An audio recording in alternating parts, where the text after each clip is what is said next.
Bersyukur ya Bapa. Terima kasih penyertaan-Mu Tuhan.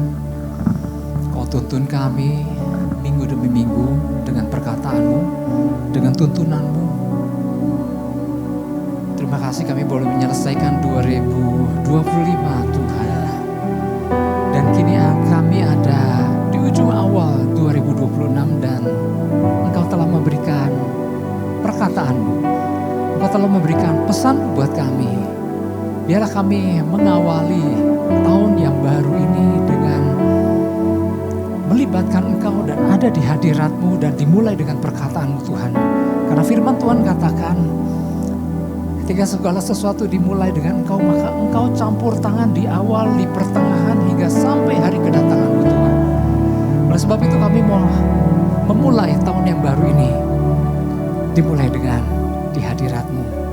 Berbicaralah buat kami Tuhan, sebab kami siap untuk mendengarkannya. Setiap kita, Bapak Ibu Saudara, yang siap dengar firman Tuhan, sama-sama katakan, amin. Kita beri tepuk tangan buat Tuhan Yesus, haleluya, haleluya. Shalom Bapak Ibu Saudara, selamat tahun baru buat kita semua, puji Tuhan. Tanpa terasa udah 1 tahun Bapak Ibu Saudara. Dan luar biasanya penyertaan Tuhan ya, perkataannya sungguh menguatkan setiap kita tanpa kita sadari Bapak Ibu Saudara. Terus Tuhan arahkan kita dan kini memasuki awal tahun ya, tepat di ujung 2026 Tuhan kasih pesannya. Padahal baru kemarin pesan Tuhan akhir 2025. Beda 1 hari. 1 hari 2 hari ya. Pesan Tuhannya adalah jangan malu karena Kristus. Wah, apa nih maksudnya jangan malu karena Kristus? Ya. Inilah pesan Tuhan awal tahun ya buat kita. Saya mau ajak kita baca 2 Timotius 1 ayat 8. Ya, saya berharap waktu pesan ini disampaikan kita tetap masih konsentrasi. Jawab ucapannya nanti ya setelah ini, setelah selesai kita kumpul. 2 Timotius 1 ayat 8, saya mau ajak kita baca sama-sama satu ayat ini, 1, 2, 3. Jadi janganlah malu bersaksi tentang Tuhan kita. Dan janganlah malu karena aku seorang tahanan karena Dia. Melainkan ikutlah menderita bagi Injil dengan kekuatan Allah. Ya, katakan amin. Nah, latar belakang dulu. Kisah surat 2 Timotius ini adalah surat terakhir yang ditulis oleh Rasul Paulus dan ia menulisnya dari dalam penjara, ya. Ini ditulis sekitar tahun 66 Masehi. Nah, kenapa saya pakai tahun segala? Nanti di bagian dalam kita bisa melihat ada masa, ya. Ditulis sekitar akhir tahun 66 Masehi. Nah, penjara yang dimaksud, waktu itu Rasul Paulus tulis dari dalam penjara, dan penjara yang dimaksud waktu itu bukan berbeda dengan penjara seperti umumnya kebanyakan penjara masa sekarang. Penjara pada waktu itulah penjara di bawah tanah, dungeon ya. Jadi pintu penjaranya itu ada di atas, kayak sumur aja. Orang dimasukin ke bawah, kumpul lah di situ para tahanan. Ya. Nah, Rasul Paulus, dia tahu bahwa nggak lama lagi dia akan dieksekusi. Ya, ini surat-surat yang paling akhir. Dia udah dijatuhi hukuman, ya dijatuhi telah diberikan vonis hukuman mati. Nah, jadi dia masih ada waktu sedikit dan dia gunakan untuk menulis surat. Surat ini ditujukan kepada Timotius, anak rohaninya. Memang ada tujuan ya. Ia menulis agar Timotius datang mengunjunginya. Mungkin mengunjungi untuk terakhir kali ya. Dia ingin bertemu dengan anak rohaninya ini. Ya. Itu salah satu alasannya. Alasan yang kedua bahwa ia menulis surat ini karena ia tahu bahwa ia akan meninggal. Dan ia akan menyerahkan tongkat estafet pelayanan kepada Timotius. Ya. Dan itulah saat di mana Rasul Paulus ingin Timotius mengambil alih menjadi penerus dirinya dalam banyak hal. Misalnya apa? Dalam memberitakan Injil dan dalam melakukan berbagai pelayanan tentunya ya.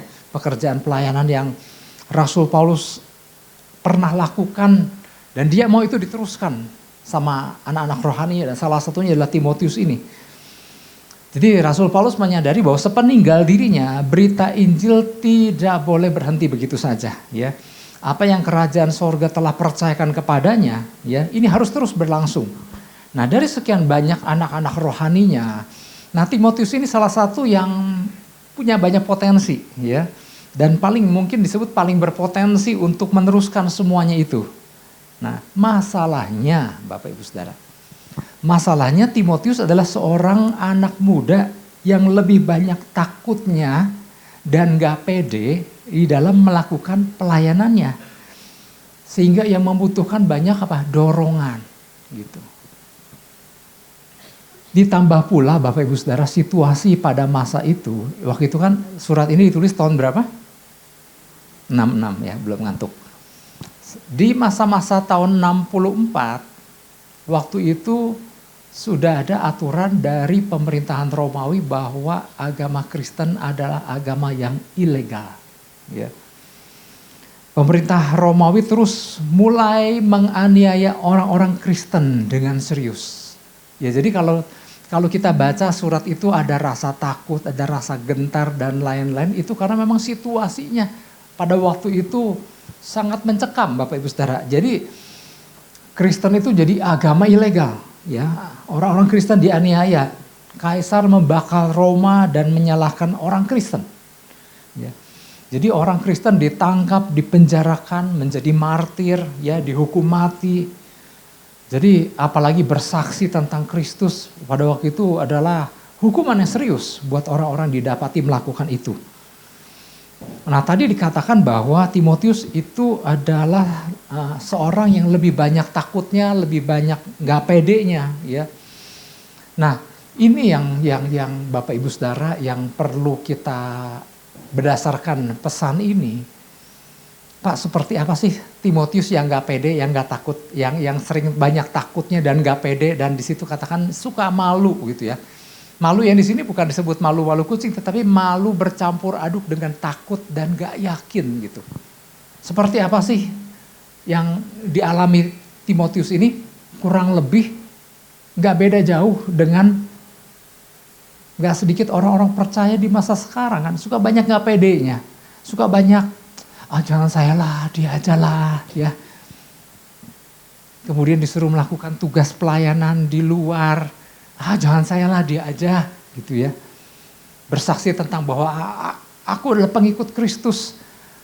Di situasi seperti ini makanya janganlah gitu ya.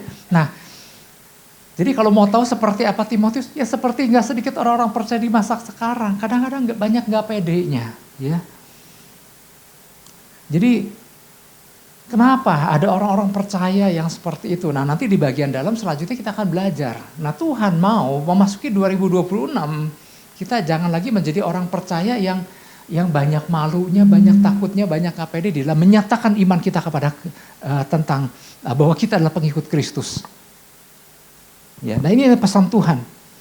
Artinya gini, Timotius ini punya banyak potensi, tapi lebih memilih untuk banyak memendamnya. Hal yang sama, kita adalah orang-orang yang sebetulnya banyak potensi loh yang Tuhan percayakan, katakan amin. Ya, tapi banyak gak pedenya. Nah ini menjadi pesan Tuhan buat kita di awal tahun. Tuhan mau kita memulai tahun yang baru dengan mindset, cara pandang, dan semangat yang baru, yang benar. Ya, bukan cuma sekedar baru, tetapi dengan mindset dan semangat yang benar. Ya. Saya beberapa hari yang lalu kan pernah nyampaikan bahwa situasi yang terjadi di 2026 masih nggak lebih baik dari 2025 ya. Ekonomi, politik, keamanan dan lain-lain tetap penuh dengan tantangan-tantangan ya. Bahkan beberapa anak-anak muda ya di podcast terakhir akhir tahun ya. Dia bilang begini, saya khawatir kata seorang anak muda. Saya khawatir ya yang banyak didengung-dengungkan di Indonesia tahun 2045. Tentang apa Bapak Ustaz? Ingat gak? Indonesia emas, generasi emas. Anak muda ini berkata, dia bukan Kristen ya, tapi dia melihat kondisi Indonesia, dia bilang, saya khawatir. Bukannya generasi emas, tapi generasi cemas katanya. Loh, kata yang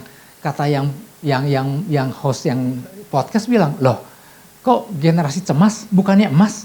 Emasnya udah banyak dikirim ke luar negeri katanya. Emasnya udah banyak dikeruk sama asing dan dibawa keluar katanya. Jadi artinya situasi negeri kita ini boleh dibilang cukup mengkhawatirkan Bapak Ibu Saudara. Lihat aja pengamat-pengamat banyak bilang begitu ya, bukan kata saya. Itulah sebabnya gereja harus peka hari-hari ini ya. Gereja harus peka karena apa yang terjadi di bangsa kita ya. Itulah sebabnya kita harus terus berdoa buat bangsa kita ya, mau katakan amin. Padahal gini, kalau lihat kenyataannya, gereja aja berdoa buat bangsa aja nggak semangat Bapak Ibu Saudara. Kalau saya hitung, kalau hari Sabtu nih, itu aja. Mungkin 1-2 minggu terakhir baru ada ya pengerja yang biasanya nggak ikut tapi mulai ikut. Tapi saya mau lihat mana yang lain mayoritasnya, apa nggak berbeban buat bangsa itu. Padahal gini, kalau kita percayakan kuasa doa, maka waktu kita naikkan doa kita, maka sesuatu yang luar biasa terjadi Bapak Ibu Saudara. Katakan amin. Ya. Nah Tuhan mencari orang-orang yang mau membangun tembok, orang-orang yang mau mempertahankan negeri supaya negeri tidak dimusnahkan. Oleh sebab itu melihat kondisi yang terjadi di bangsa ini, gereja Tuhan perlu banyak berdoa buat bangsa, buat kepemimpinan, para pemimpin-pemimpin bangsa kita Bapak Ibu Saudara. Nah situasi mungkin belum terjadi banyak perubahan, nah tapi mindset kita orang-orang percaya ya, cara bertindak orang percaya itu yang harus sudah berubah. Ya, apalagi Tuhan kasih pesan di awal tahun ini. Mungkin situasi belum berubah, mungkin situasi enggak lebih baik, tetapi orang percaya harus sudah lebih baik, katakan amin. Mindsetnya harus berubah, cara bertindaknya harus berubah. Ya, gereja Tuhan atau orang-orang percaya sudah enggak boleh lagi enggak pede. Sudah nggak boleh lagi malu bersaksi tentang Kristus. Harus berani menyatakan iman percayanya. Ya. Kita ini gereja Tuhan terlalu malu-malu menyatakan iman. Padahal saudara kita baru saja tanpa malu-malu mendeklarasikan tanggal 25 Desember adalah Hari Mu'alaf Internasional. Dia yang nggak malu Bapak Ibu Saudara. Itu kan kata dia gitu kan. Sedangkan kita mau dibilangin apa, tetap aja tentang hari kelahiran Kristus turun ke dunia untuk menyelamatkan seluruh umat manusia, termasuk mereka-mereka yang menamakan hari tersebut adalah Hari Mu'alaf Internasional. Jadi artinya gini, mereka aja gak malu kok gereja, orang percaya banyak sungkannya, banyak malu ya. Nah, yang disebut menyatakan iman tuh bukan sekedar menyatakan iman sebatas perkataan saja, tetapi dalam tindakan yang penuh kuasa. Katakan penuh kuasa. Wow, inilah saatnya gereja bergerak dengan kuasa Tuhan. Ya. Ingat pesan Tuhan akhir 2025 yang adalah kemarin, Bapak Ibu Saudara. Masih ingat nggak apa pesan Tuhan nih? Menjadi bait yang berfungsi sebagaimana mestinya. Jadi artinya Tuhan mungkin melihat gereja-gereja belum bertindak sebagaimana seharusnya fungsi bait Allah itu. Dan bait Allah kan nggak bicara soal gedung melulu, tetapi juga berbicara adalah pribadi-pribadi orang percaya. Harus bertindak sebagaimana mestinya. Ya. Ingat bahwa Tuhan telah merancang baitnya secara dahsyat, katakan dahsyat. Waduh, Tuhan nyiptain nggak pernah biasa-biasa Bapak Ibu Saudara. Tuhan memilih kita tanpa rancangan bukan yang biasa-biasa, tapi rancangan yang luar biasa. Jadi Tuhan waktu mempersiapkan bait Allahnya, yaitu baik gerejanya secara fisik maupun orang-orang percaya, itu Tuhan persiapkan secara dahsyat. Tapi karena gak sedikit umat Tuhan telah lama menganggap sesuatu yang luar biasa dari Tuhan seringkali dianggap menjadi sesuatu yang biasa, maka akhirnya jadi biasalah sesuatu yang luar biasa itu. Nah ini yang Tuhan ingatkan dari kemarin pesan Tuhan akhir tahun dan masuk ke dalam pesan awal tahun. Ya, Tuhan mau kita sudah harus berubah mindsetnya. Tadi pagi kalau ikut doa pagi Bapak Ibu Saudara, siapa ya? Saudara Marbun ya? Mana? Saudara Marbun yang menyampaikan bahwa udah saatnya gereja bersikap seperti waktu Petrus dan Yohanes mau ibadah ke bait Allah. Di depan pintu gerbang indah ada yang minta-minta. Kemudian apa yang dilakukan oleh Petrus? Emas dan perak tidak ada padaku, tetapi yang ada padaku akan kuberikan kepadamu. Di dalam nama Yesus bangkitlah, berjalanlah. Itulah gereja, itulah orang percaya yang harus lakukan sebagaimana mestinya, katakan amin. Nah artinya ini loh yang harus kita, artinya gini, Tuhan udah kasih banyak hal. Bagian kita sebetulnya gini, aktifasikan itu. Ya. Oleh sebab itu apa yang harus dilakukan agar setiap orang percaya kembali menangkap rancangan Tuhan yang dahsyat. Sehingga gereja Tuhan atau termasuk umat Tuhan bangkit berkobar-kobar dan tidak malu menyatakan maksud dan kuasa Tuhan di tengah dunia ini.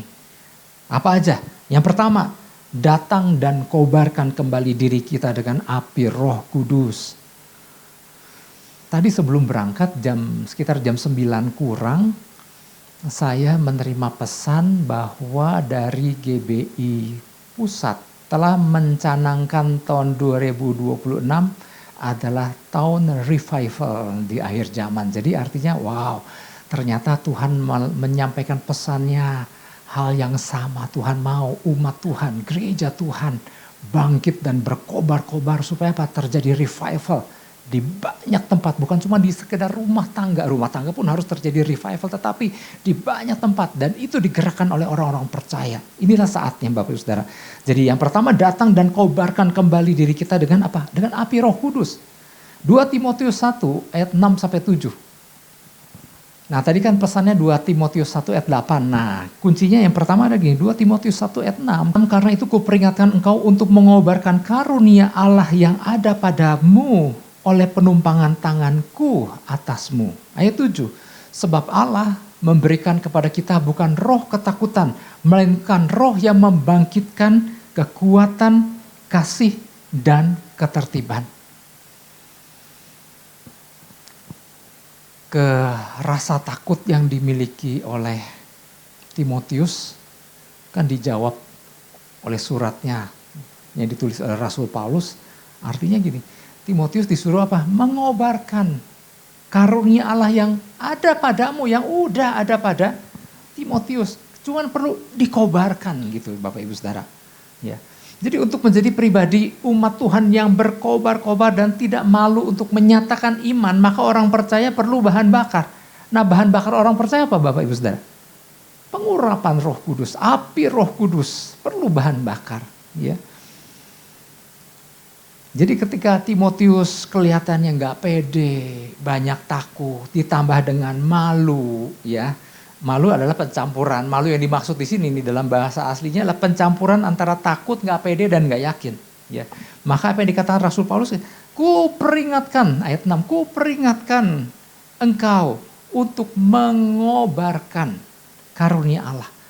Ku peringatkan. Nah, kata ku peringatkan. Nah ini menarik Bapak Ibu Saudara.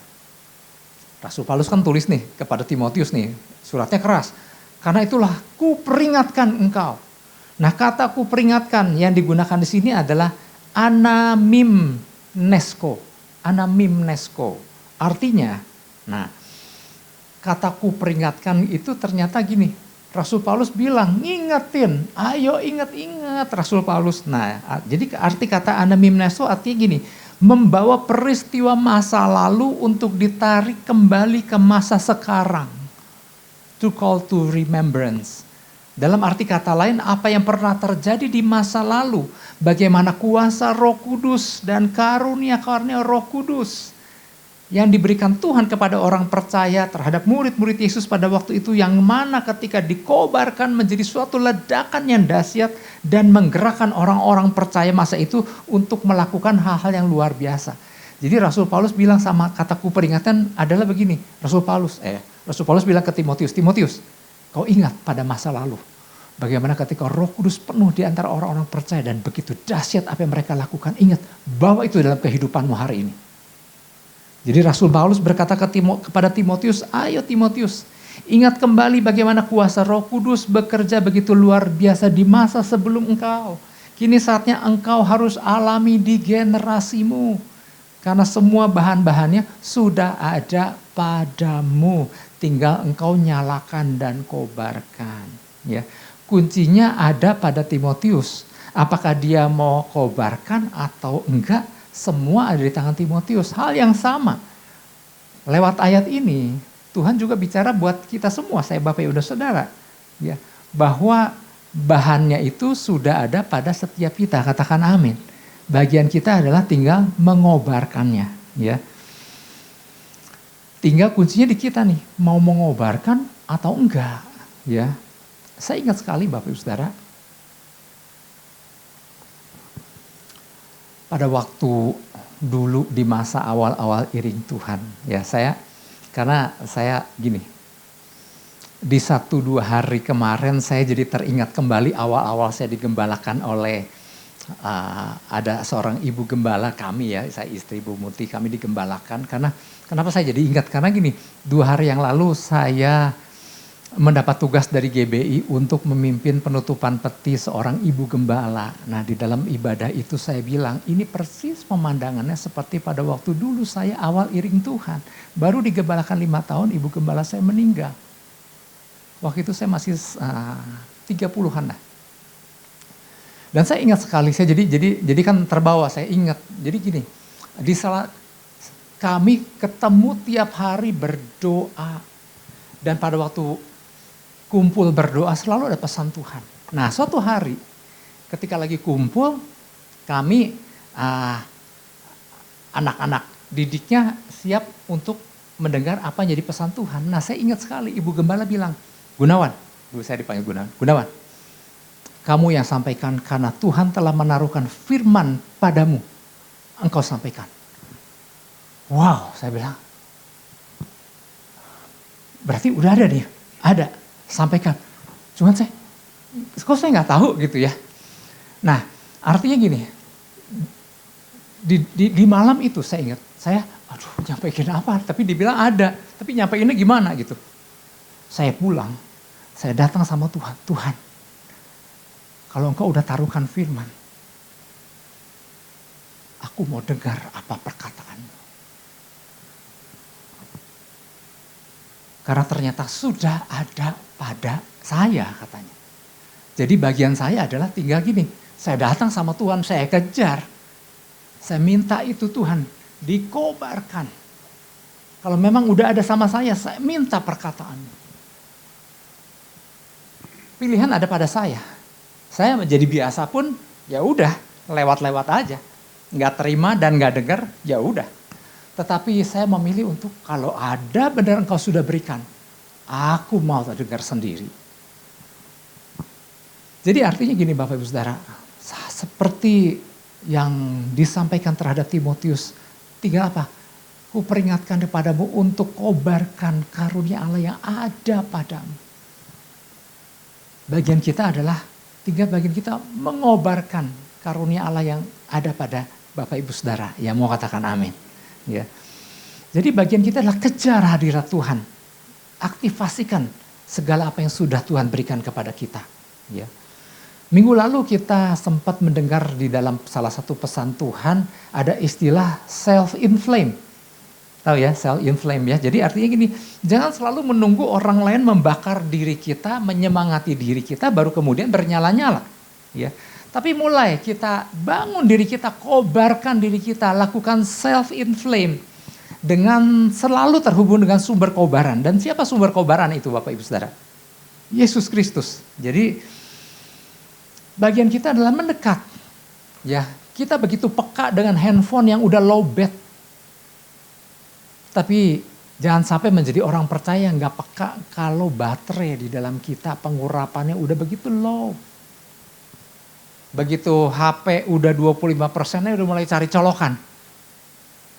Kita begitu tajam dengan itu.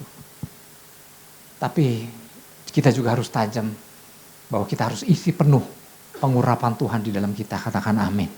Ya. Panggangannya sudah diberikan. Arengnya sudah dinyalakan. Daging yang ditusuk sama tusukan sate saya disebutnya apa ya? Daging yang ditusuk sama lidi aja sudah ada di atas panggangan. Kipasnya sudah ada. Bagian kita apa? Nggak nangkep ya udah jam berapa. Bagian kita apa? Bagian itu foto. Apa bagian kita apa? Tinggal ambil kipas, tinggal dibegituin, panggangannya udah ada, arangnya udah nyala, dagingnya udah di atas panggangan, kipas sudah tersedia, bagi kita kobarkan. Seperti itulah kurang lebih gambarannya. Tinggal pilihan ada pada kita, mau kobarkan atau enggak, atau mau memilih untuk jadi biasa, ya jadi biasalah. Makanya lewat pesan Tuhan akhir tahun kemarin, 2 hari yang lalu, 1 hari yang lalu, sesuatu yang dahsyat yang sudah Tuhan berikan, akan menjadi biasa waktu kita perlakukan biasa. Itu yang pertama. Jadi bagian kita adalah datang dan kobarkan kembali diri kita dengan api Roh Kudus. Yang kedua, datang dan tangkap kembali tujuan Tuhan dalam hidup kita. Wow, datang dan tangkap kembali tujuan Tuhan. Kadang-kadang memang kita perlu harus merenungkan apa tujuan Tuhan dalam hidup kita. Apa yang membuat Timotius menjadi malu, menjadi ragu, menjadi takut? Yang pertama memang perlu dikobarkan. Yang kedua, dia perlu nangkap kembali tujuan Tuhan. Kenapa saya tahu dari situ? Karena Rasul Paulus di dalam suratnya kepada Timotius, kita buka 2 Timotius 1 ayat 8. Nah ini 9, 8, mundur 1. Oh udah di set ya? Oke, lewat 8 bisa ya. Jadi janganlah malu, ini kan ayat-ayat yang mendasari pesan ya. Jadi janganlah malu bersaksi tentang Tuhan kita. Dan janganlah malu karena aku seorang hukuman karena dia, melainkan ikutlah menderita bagi Injilnya oleh kekuatan Allah. Nah, oke, penjelasan Rasul Paulus. Yang 9. Ini 8. Yang 9. Dialah yang menyelamatkan kita dan memanggil kita dengan panggilan kudus. Jadi Rasul Paulus mengingatkan kembali, jangan malu, lihat. Dia yang menyelamatkan kita dan memanggil kita dengan panggilan kudus. Bukan berdasarkan perbuatan kita, melainkan berdasarkan maksud dan kasih karunia-Nya sendiri yang telah dikaruniakan kepada kita dalam Kristus Yesus sebelum permulaan zaman. Ayat 10. Wah ini penjelasannya panjang lebar untuk mengingatkan, ada tujuan Tuhan loh padamu. Dan yang sekarang dinyatakan oleh kedatangan Juru Selamat kita Yesus Kristus yang oleh Injil telah mematahkan kuasa maut dan mendatangkan hidup yang tidak dapat binasa. Ayat 11, sabar ya bentar selesai. Untuk Injil inilah aku telah ditetapkan sebagai pemberita, sebagai rasul dan sebagai guru. Ayat 12, itulah sebabnya. Rasul Paulus bilang itulah sebabnya. Karena dia tahu tujuan Tuhan. Itulah sebabnya apa? Aku menderita semuanya ini tetapi aku tidak malu. Dia bilang, ayo Timotius jangan malu, kau tangkap kembali tujuan Tuhan. Rasul Paulus ngerti tujuan Tuhan, oleh sebab itu dia bilang, tapi aku gak malu karena aku ngerti tujuan Tuhan. Karena aku tahu kepada siapa aku percaya dan aku yakin bahwa dia berkuasa memeliharakan apa yang telah dipercayakannya kepadaku hingga pada hari Tuhan. Bapak Ibu Saudara, jadi kalau kita tahu tujuan Tuhan, maka gak ada alasan untuk ragu, aduh jadi gimana, nanti apakah Tuhan tolong, nanti beginilah, nanti aku takutnya gak yakin dan lain-lain. Tapi Rasul Paulus kan, maka Rasul Paulus kan luar biasa. Kenapa? Dia tahu tujuan Tuhan, karena itu, tapi aku gak malu, karena aku tahu. Karena aku tahu kepada siapa aku percaya. Bapak Ibu Saudara, apa yang terjadi kalau tujuan Tuhan bergeser?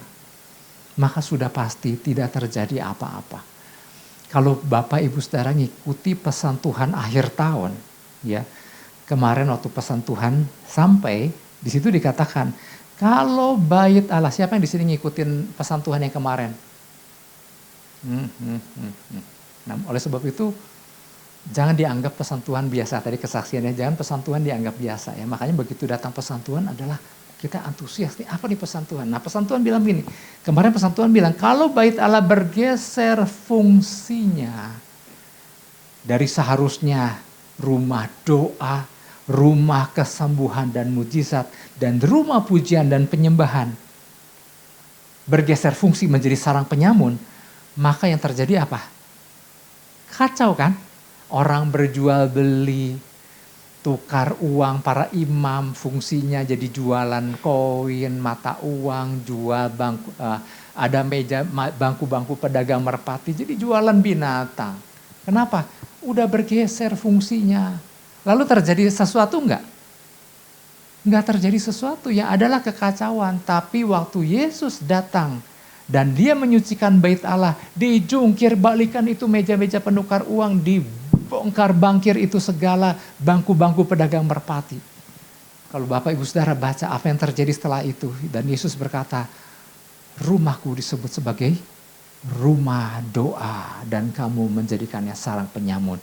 Dan di ayat selanjutnya mulai terjadi mujizat. Mulai terjadi puji-pujian. Mulai penyembahan sama Tuhan. Mulai terjadi sesuatu yang dahsyat. Kalau nangkap kembali tujuan Tuhan Bapak Ibu Saudara. Saya gak berlama-lama. Saya cuma mau katakan. Kalau kita nangkap tujuan Tuhan, maka gak ada kata biasa-biasa dalam kehidupan orang percaya. Katakan amin. Apapun yang dikatakan orang tentang 2026. Kalau dengar pendapat banyak orang Bapak Ibu Saudara, 2026 gak lebih baik. Banyak tantangan, banyak problema. Ya.